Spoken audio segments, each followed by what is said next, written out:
Merci par avance de vous abonner à ce podcast si vous l'aimez, ça m'aide beaucoup pour sa création. Hé, psst, qui en veut? Des champignons, des champignons. Tu t'en souviens, toi, de cette réplique de Ni vu ni connu d'Yves Robert avec Louis de Funès? Peut-être n'étais-tu pas encore né. Bienvenue dans Anima Terrae, murmure du vivant. Chaque jour, la Terre nous raconte une histoire. Je suis Flore, j'aime contempler la nature, chercher à la comprendre et partager ce bonheur immense. Bonjour vous. Depuis l'enfance, les champignons habitent notre imaginaire. Un village de schtroumpfs sous des chapeaux rouges, des contes où ils brillent comme des lanternes de forêt. On les voyait comme des abris miniatures, des promesses de mystère.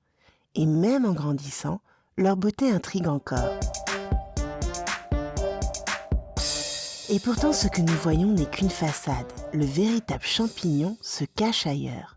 Le vrai corps, c'est le mycélium, un réseau blanc, invisible, qui serpente sous la terre ou dans le bois, comme des racines mais en bien plus vaste. C'est lui qui explore, qui nourrit, qui relie. Le chapeau visible n'est qu'un signal, une passerelle vers la reproduction.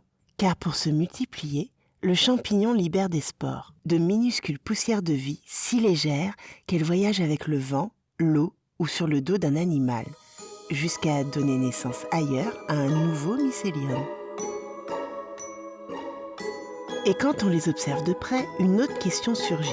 Comment font-ils pour s'adapter si finement? Les champignons n'ont ni cerveau, ni nerfs. Leur mycélium agit comme un réseau. Il choisit ses chemins, contourne les obstacles, optimise ses ressources, transmet des signaux aux arbres. C'est ce qu'on appelle parfois le Wood Wide Web, l'Internet des forêts. Une forme d'intelligence distribuée, sans centre de commande, mais capable de relier et de réagir, presque comme nos neurones qui, eux aussi, communiquent par connexions multiples et adaptatives.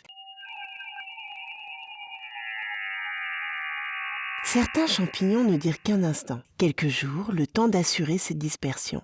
D'autres semblent traverser les siècles. Le plus grand organisme vivant connu est un champignon, Armillaria ostoyae, dans l'Oregon. Son mycélium couvre près de 9 km², soit la moitié de la ville de Grenoble. Vous imaginez? La moitié d'une grande ville, rien que pour un seul être vivant.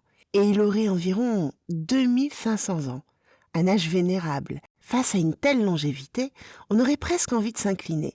Pourtant, tous les champignons ne nous veulent pas du bien. L'amanite phalloïde, surnommée le calice de la mort, cause la plupart des intoxications graves en Europe. Le danger, c'est qu'elle ressemble à s'y méprendre à de nombreuses espèces comestibles. Chaque année, des cueilleurs s'y trompent. Le conseil reste le même, toujours faire vérifier sa récolte par un pharmacien. Même si en ville, beaucoup n'ont plus vraiment cette formation. Et même les puissants n'y ont pas échappé. Claude, 4e empereur de Rome, serait mort après avoir avalé une amanite phalloïde, servie par sa femme Agrippine pour installer son fils Néron sur le trône. Certains champignons jouent d'autres partitions.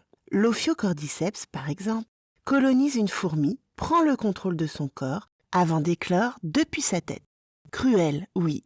Mais dans l'équilibre du vivant, ces parasitismes régulent les populations et poussent les espèces à évoluer. D'autres transforment nos vies avec douceur. La levure qui fait lever le pain, fermenter le vin et la bière. Le pénicillium qui a donné la pénicilline. Certains produisent aussi des molécules utilisées en cosmétique pour protéger et régénérer la peau. Et puis, il y a ceux qui bouleversent la conscience. Les psilocybes, champignons hallucinogènes, agissent sur la sérotonine et ouvrent des voyages intérieurs. Longtemps associés à des rituels chamaniques, ils sont aujourd'hui étudiés en psychiatrie. Depuis les années 2010, plusieurs essais cliniques montrent des résultats prometteurs. Ils sont aussi une métaphore. L'anthropologue Anat Singh, dans Le champignon de la fin du monde, en 2015, raconte comment le matsutake renaît dans des forêts détruites. Il nous apprend que la vie continue après les ruines, que de nouvelles alliances peuvent naître du chaos. Et les artistes s'en emparent. Marguerite Humeau imagine des mondes où les champignons deviennent des créatures sensibles, presque spirituelles. Même les contes en ont gardé la trace. Souvenez-vous d'Alice au pays des merveilles, qui croque dans un champignon et change aussitôt de taille. Derrière le conte, c'est bien l'écho des psilocybes qui affleure, symbole d'un passage vers un autre monde. Alors la prochaine fois que vous croiserez un cep au bord d'un chemin, une amanite éclatante ou une colonie fragile sous une souche, souvenez-vous, ce n'est pas seulement un petit chapeau coloré, c'est le signe d'un organisme ancien et discret qui relie la vie à la mort, le visible à l'invisible. Dans le prochain épisode, nous quitterons l'ombre des forêts pour plonger dans l'eau, à la rencontre de l'un des animaux les plus étranges de la planète. Un mammifère qui pond des œufs, qui allaite sans mamelles, avec un bec de canard et une queue de castor. Vous l'avez deviné ? Oui, l'ornithorynque. Merci d'avoir écouté Anima Terrae, murmure du vivant.